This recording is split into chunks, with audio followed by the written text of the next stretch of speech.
control the vertical.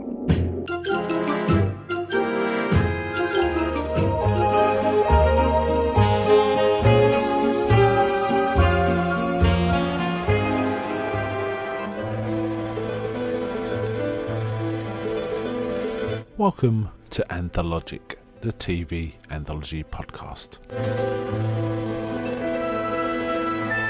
I am your host, Mark.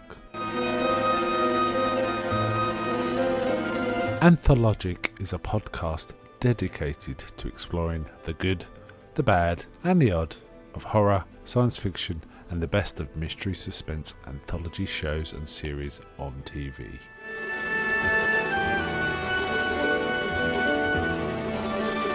Join me as we slip through the cracks of reality to approach the extremes of experience, where we can peruse the stories and art of a sinister fairground of strange and wonderful rides. And now we go on to the show that is the focus of this particular episode.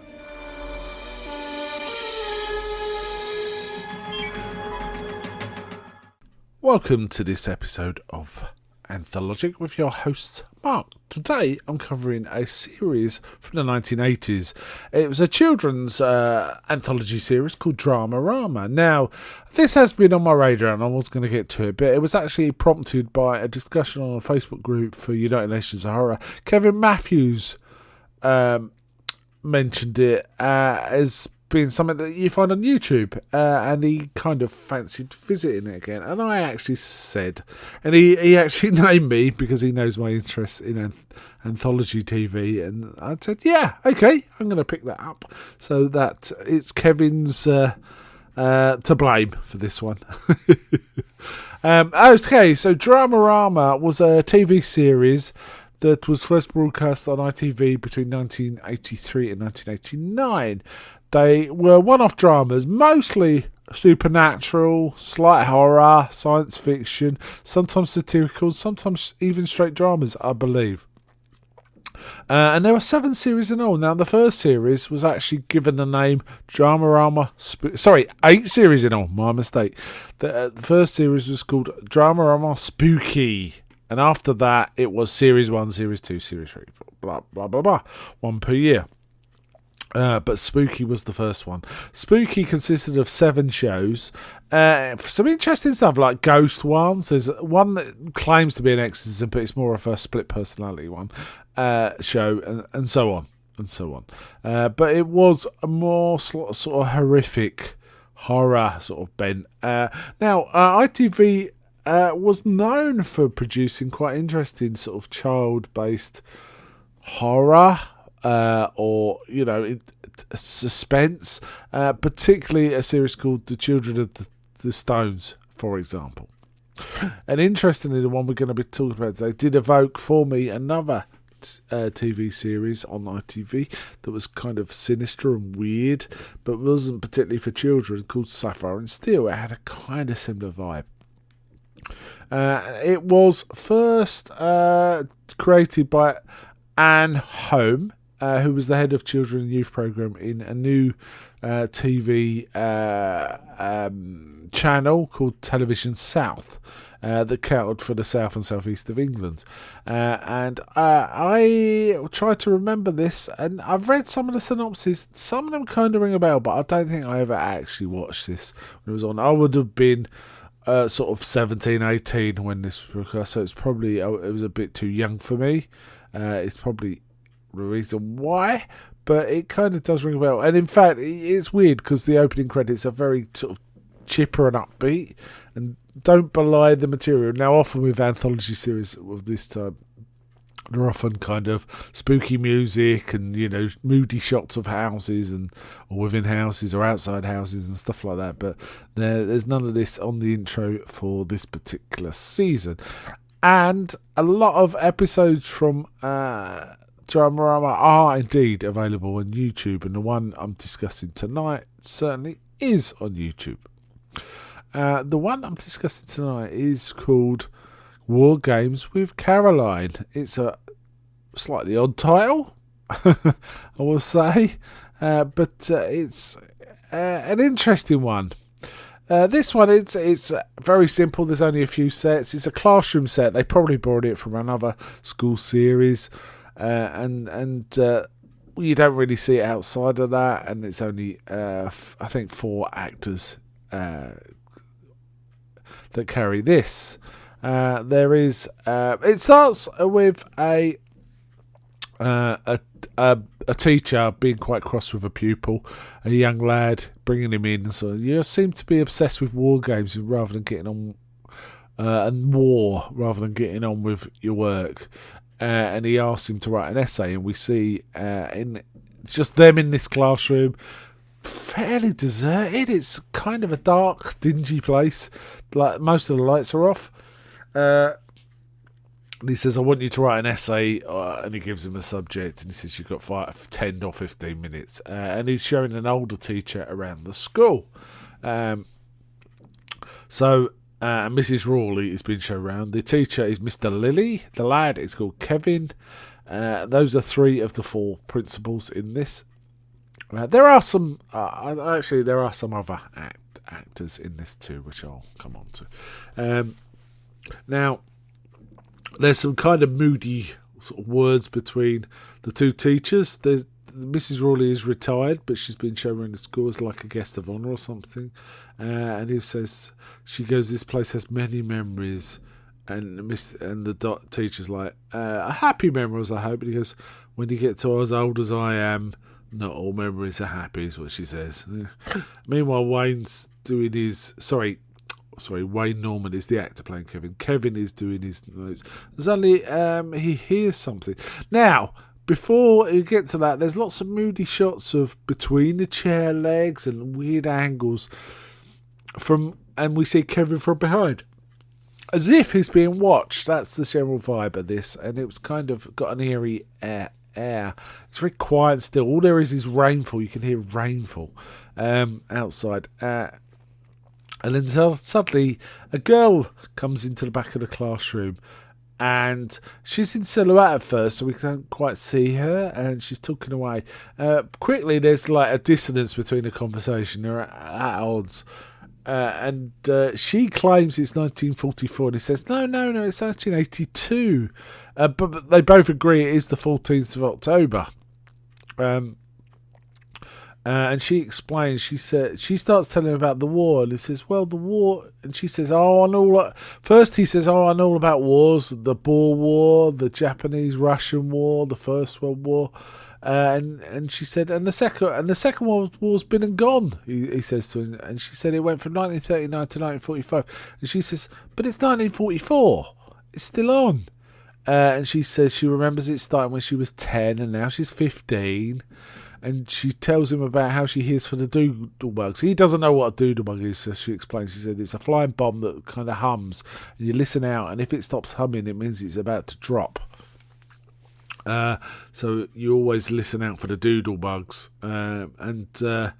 There's a bit of to and fro, and Kevin feels a bit perturbed by all this.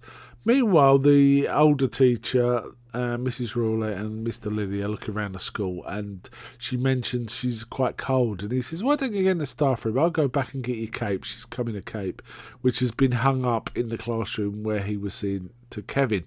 And he goes back and he sees Kevin, and then Kevin starts talking about war to the girl and starts doing machine gun noises, like getting excited about it. And Mr. Lilly comes in and says, what are you up to, lad? Get on with your essay. And then leaves, and Kevin realises he cannot see Caroline. Also, when he touches Caroline, they just touch hands briefly, he mentions Caroline's as cold as ice. So he's very confused, is Kevin. And then she starts telling a story. Oh, yeah, no, we got the school. I got sent out of assembly. That's how I got here. They were singing a hymn, and I felt like something terrible was going to happen. And I told my teacher, and she said I was being silly, and she sent me out. And she says the teacher's name. I can't remember it, but she says the teacher's name. And when Kevin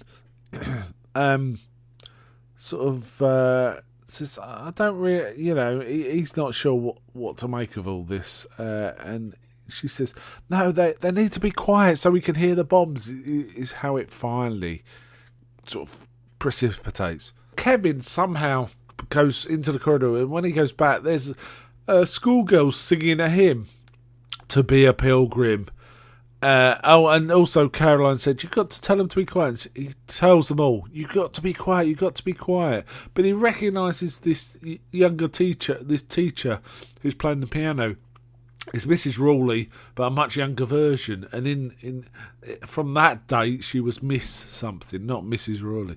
And they're so shocked to see him, they do go quiet, but then they can hear the doodle bug, and they hear it stop. And she quickly gets them all out of the class.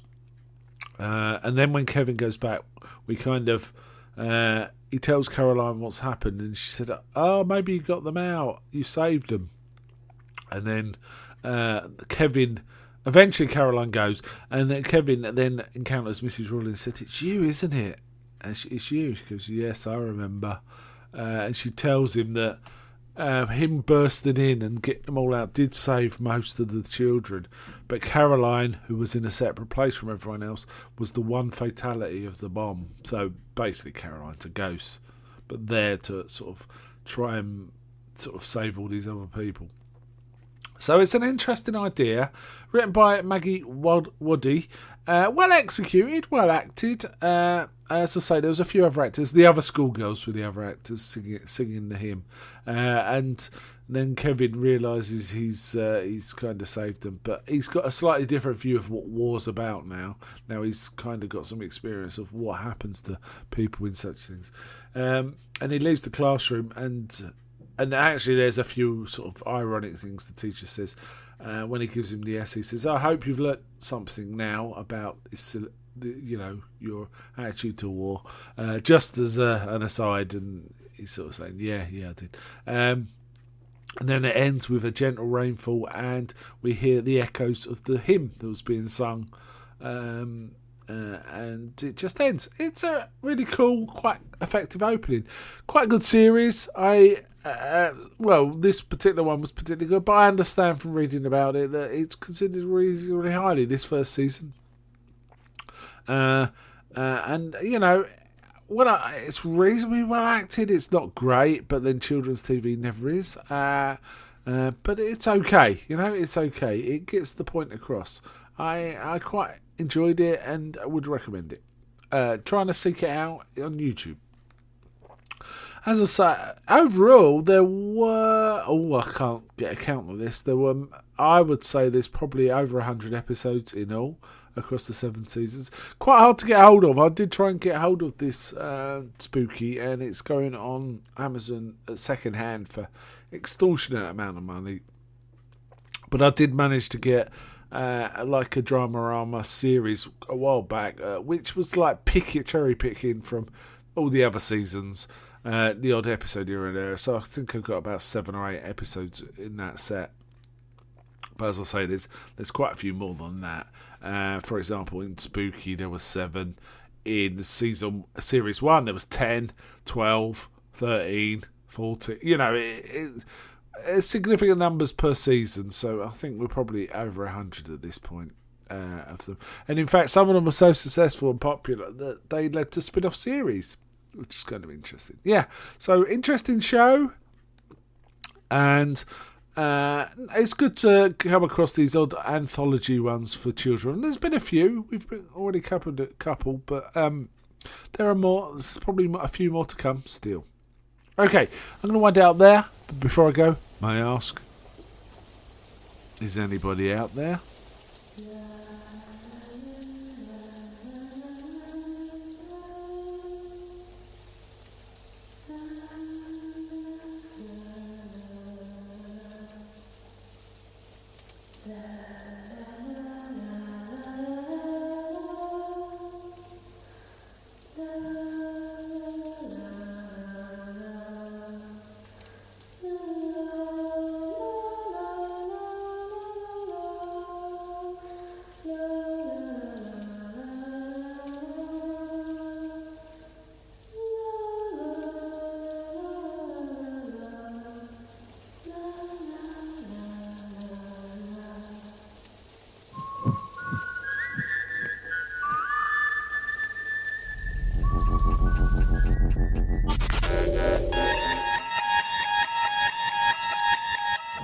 We now return control of your television set to you. Until next week at this same time, when the control voice will take you to